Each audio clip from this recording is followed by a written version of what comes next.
savoir qu'au départ, moi, je suis joaillier. Donc, franchement, c'est mon métier. Donc, je suis fabricant joaillier au départ. Et je pense que mon premier intérêt sur les pierres est arrivé avec Thierry Holmans, pour qui j'ai travaillé pendant 17 ans. Et en fait, j'ai eu la chance, à un moment donné, de partir avec lui, justement pour rechercher, pour acheter des pierres en Asie. Et c'est parti de cette manière-là, en fait. Au départ, moi, les pierres, bon, voilà, on me donnait la pierre, je fabriquais la pièce. C'était pas mon métier de base. À partir de là, je me suis intéressé aux pierres, mais surtout, je me suis intéressé de la manière dont qu'il y avait une communication avec les pierres. C'est-à-dire, quand vous montrez une belle pierre à un client, eh bien, vous voyez vraiment qu'il y a quelque chose qui en ressort, en fait. Qu'il y a vraiment un plaisir qu'il a, soit d'acquérir, soit de la recevoir, etc. Et ça, je crois que c'est parti de là. Et petit à petit, j'ai voulu aller dans l'excellence au niveau de la qualité des pierres que je choisis. Donc, j'ai voulu que chaque pierre soit certifiée, qu'on ait les origines, qu'on ait voilà, toute la traçabilité, d'où elle vient, dans quelle mine. J'ai été jusque dans les mines, j'ai visité les mines et j'ai rencontré des gens. Et je pense que derrière les pierres, il ne faut pas oublier qu'il y a des hommes. Et vous savez, quand vous achetez une pierre à des miniers, c'est des hommes qui ont travaillé la terre, quoi. C'est particulier un minier parce que cette pierre, au départ, il l'a trouvée dans le sol, en fait. Il y est attaché parce qu'il l'a trouvée. Il cherche à la vendre à un prix élevé. Mais quelquefois, il y a une relation qui se passe entre le minier et vous.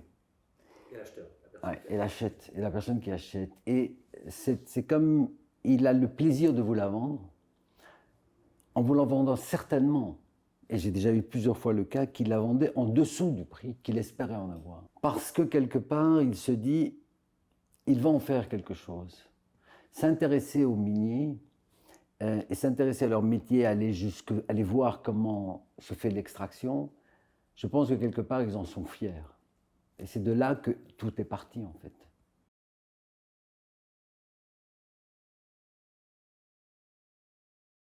Beaucoup de choses se sont passées depuis les 15 derniers mois. Mais beaucoup de choses, des choses négatives, puisque effectivement, je veux dire, on s'est retrouvé avec une diminution du chiffre d'affaires, mais c'est pas très grave. Je veux dire, ça peut arriver. Hein. Comme on dit, une société, c'est pas toujours un long fleuve tranquille. Il y a des hauts, des bas. Donc, quelque part, j'ai presque envie de dire que, vous savez, je regarde rarement derrière. Sérieusement, je regarde rarement derrière. Je n'ai pas envie de regarder derrière. Aujourd'hui, je regarde devant. On a subi, il ne faut pas oublier, on a subi quand même un hold-up très très important au mois de janvier. Hein, donc voilà, donc j'ai été pris en otage, ma femme avec. Enfin, c'était un peu compliqué. Mais je veux dire, aujourd'hui, ce qui m'intéresse, c'est devant.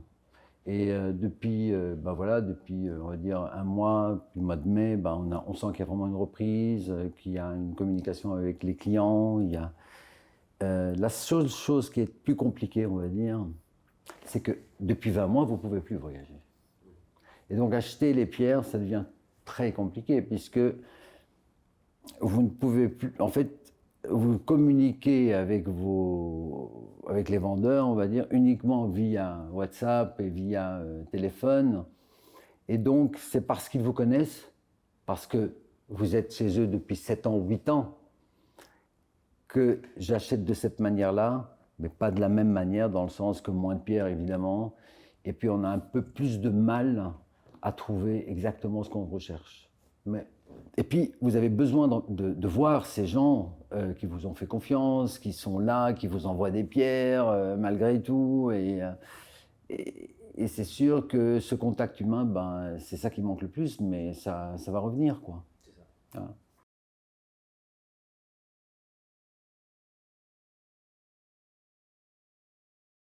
C'est c'est un peu double, en fait. C'est-à-dire, au départ, quand vous achetez pour votre stock, vous devez toujours penser à un client. Parce qu'il ne faut pas acheter, vous n'achetez pas pour vous. Vous achetez pour vos clients. Donc vous vous dites, tiens, je vois cette pierre, tiens, celle-là, elle pourrait plaire à qui? Ah, ça, c'est cette pierre qui pourrait plaire à cette personne. Donc vous allez l'acheter. À partir du moment que vous voyez une pierre, mais vous n'avez pas le client en tête, c'est pas une pierre à acheter. Ça, c'est d'abord Quand je dis le client, ça ne veut pas dire que le client automatiquement, c'est ce client-là qui va venir acheter.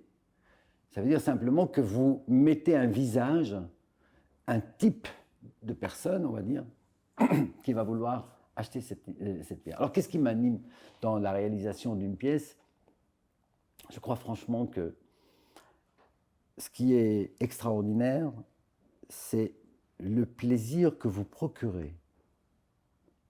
Vous savez, lorsqu'une femme reçoit une pièce et qu'elle essaye et que vous voyez vraiment qu'il y a un plaisir en fait. Et ça, c'est quand même exceptionnel.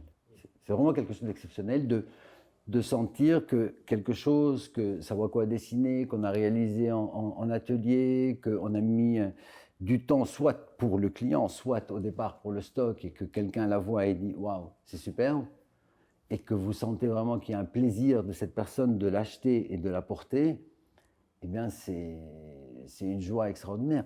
Il y a 2 semaines à peu près, il y a une cliente qui vient ici, en fait un couple, qui vient ici pour un collier, enfin bon, soit. Et ce qui était drôle, c'est que, donc en discutant, il me dit « Ah oui, mais vous, votre passion, c'est quoi ?» Je dis ouais, « J'aime bien les pierres, j'ai certaines pierres que je mets au coffre, mais bon, je ne montre pas. » Il me dit « Allez, montrez-nous une pierre et tout. » Donc, bon, je sors une pierre et... Non, c'est une pierre taillée, hein. Donc une pierre taillée, je sors une pierre. Bon, franchement, c'était un très très beau saphir. Et donc, ils regardent la pierre tous les deux, et puis ils repartent, et puis 2 jours après, ils me rappellent. Écoutez, bon, on revient avec ma femme, mais est-ce que vous pourriez la mettre sur mesure au cas où? Donc, je la mets sur mesure, la femme arrive, on va dire, ah, vous voulez revoir? Oui, on va revoir, etc. Et puis, il regarde sa femme, il dit, tu sais quoi, la dernière fois que j'ai vu cette pierre, j'ai rêvé de la pierre. Et je l'ai mis à mesure pour toi. Et c'est vraiment, vous voyez vraiment une joie et un plaisir pour ce couple, en fait, qui au départ n'était pas rentré pour cette pierre. N'était pas rentré pour un collier. Et ça, c'est un plaisir. Alors des fois, vous achetez une pierre pour un client. J'ai un client qui m'a appelé, il me dit, je cherche un rubis. Je vois exactement le client, je vois quel type de pierre il recherche.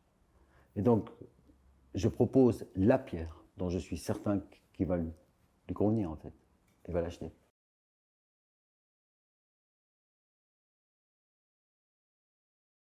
J'achète des pierres qui sont déjà taillées. Et donc, ces pierres qui sont déjà taillées à la base, ben, bien sûr, le minier, lorsqu'il va trouver son brut, il va déjà le tailler, mais il va essayer de garder un maximum de poids. Parce que lui, il vend au carat. Mais moi, ce qui m'intéresse, c'est ce que je vois dans la pierre, si on peut et si on a la possibilité de la retailler. Donc, en la retaillant, par exemple, on va des fois peut-être perdre 1 carat sur la pierre, mais on va avoir une pierre qui est plus ouverte, un bleu qui va mieux ressortir, une impureté qu'on va enlever. Et c'est ça qui est exceptionnel.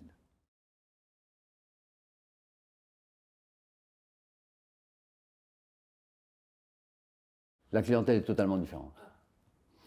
Et il y a une complémentarité entre les deux. Dans le sens que Manalis, on travaillait plus sur de la pièce unique. C'est-à-dire, on va trouver la pierre, on va emmener la pierre, on va dire, bon voilà, tiens, on va parler avec la dessinatrice, on va dire, écoute, on a cette pierre, qu'est-ce qu'on va pouvoir faire autour de cette pierre? Alors que chez Holmans, c'est une boucle d'oreille, voilà, par exemple, voilà, est-ce qu'on va faire une bague, quel type de bague, comment on va mettre au mieux et en évidence cette pierre, en fait. Chez Holmans, on va partir sur une autre approche. Dans le sens, on va dire, bon, on va dessiner des collections et on va chercher les pierres qu'on a besoin pour ce type de collection. Chez Manalis, on a la pierre, on va fabriquer la pièce, on va vendre cette pièce, mais on ne va pas la refaire. On aura d'autres pierres, d'autres tailles, d'autres formes, d'autres couleurs, on va faire autre chose. Donc, il y a un roulement beaucoup plus important en termes de créativité chez Manalis que chez Holmans. Et puis en termes d'unique chez Manalis et chez Holmans, on est plus vraiment dans les collections. Alors, je ne dis pas qu'il y a complémentarité parce que j'ai un client qui peut passer et qui peut me dire, ou un client qui peut aller chez Holmans et qui cherche un rubis, bah, ils vont m'appeler, je vais descendre une bague qui correspond aux besoins du client. Donc, il y a vraiment une complémentarité, un échange entre les deux maisons. faut savoir aussi que chez Manalyse, c'est vrai qu'on va oser plus. On va aller sur des choses peut-être un petit peu plus expérimentales, plus des volumes un peu particuliers, un peu, qui sortent un peu de l'ordinaire. Alors que chez Holmans, on est plus dans le classique.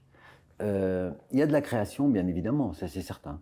Mais ça reste des choses un petit peu plus intemporelles. La taille des pierres aussi va changer. Chez Manalyse, on va oser une pierre de 10 carats, 20 carats, 30 carats, peu importe. Peu importe le poids. Chez Holmans, on ne va pas aller au-delà des 7-8 carats. Voilà. Ce qui est déjà important. On ne va jamais faire une pièce avec une 20 carats. Ici, si on a une pierre de 150 carats, on va la monter. On a une pierre de 45, 50 carats, on va la monter. On ne va pas avoir peur de même monter une pierre de 50 carats en bague.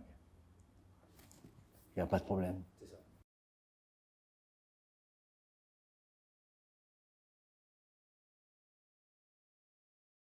Ben, je pense qu'une pierre que j'ai achetée en 2015.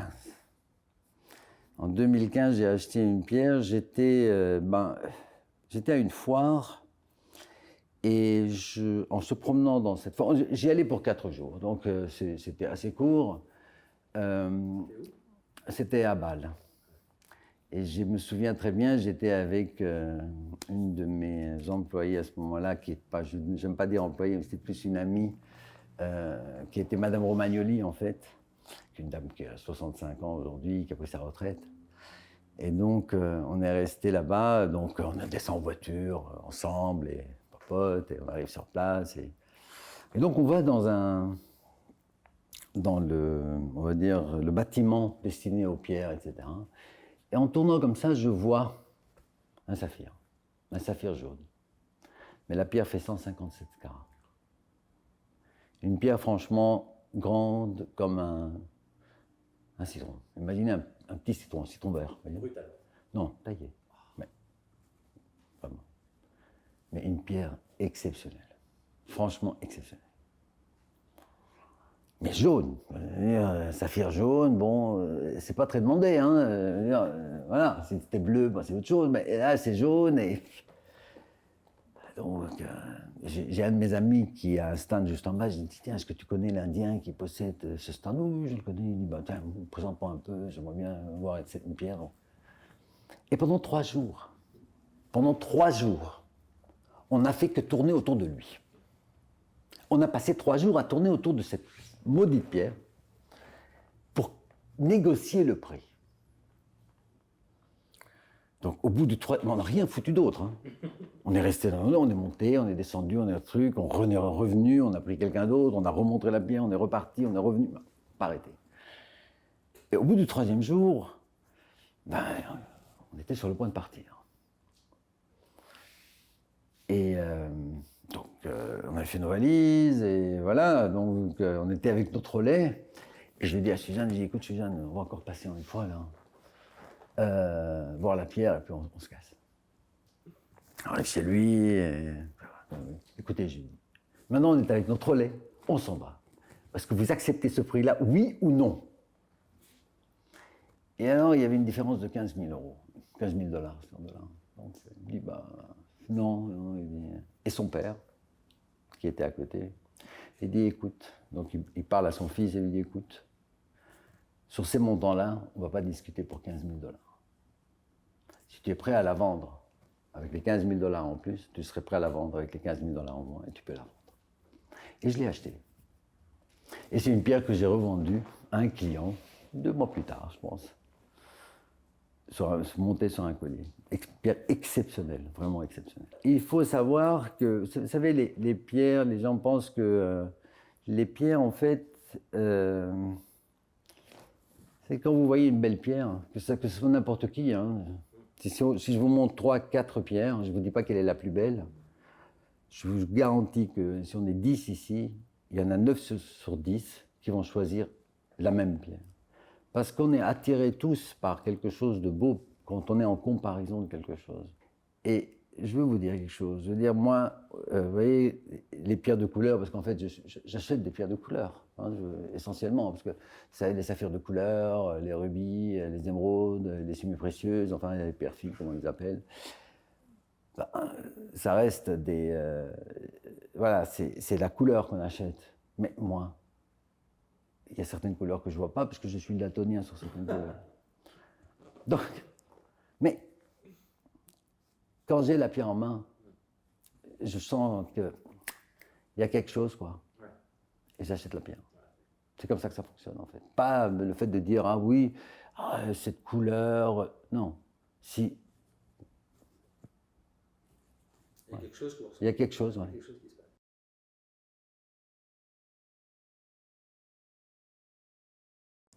Donc le certi secret, c'est prendre un brillant.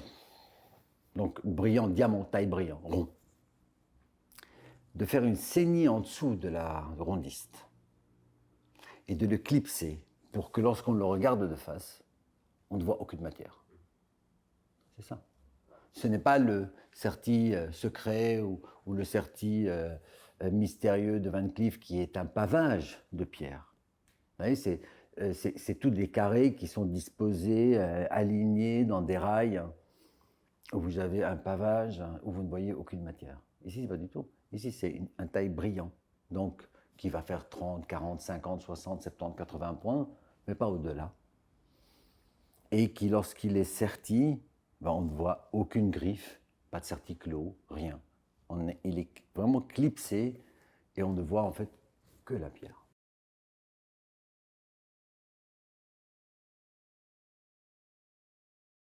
Alors moi, je vais vous parler d'un magasin que j'aime bien parce que j'aime beaucoup l'architecture, j'aime bien le magasin. C'est un tout nouveau magasin qui est rue de Namur et qui s'appelle Signe.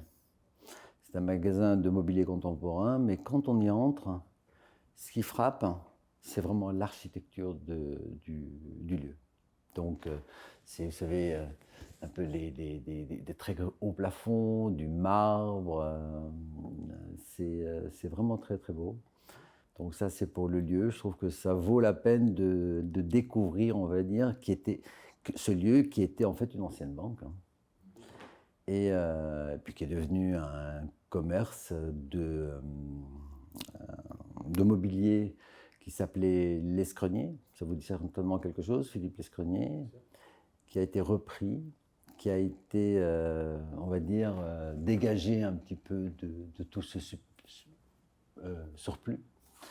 Et donc on retrouve vraiment les espaces, et ça, je trouve ça vraiment exceptionnel. Je trouve que c'est vraiment rare à voir, et ça, c'était vraiment intéressant, j'aime beaucoup.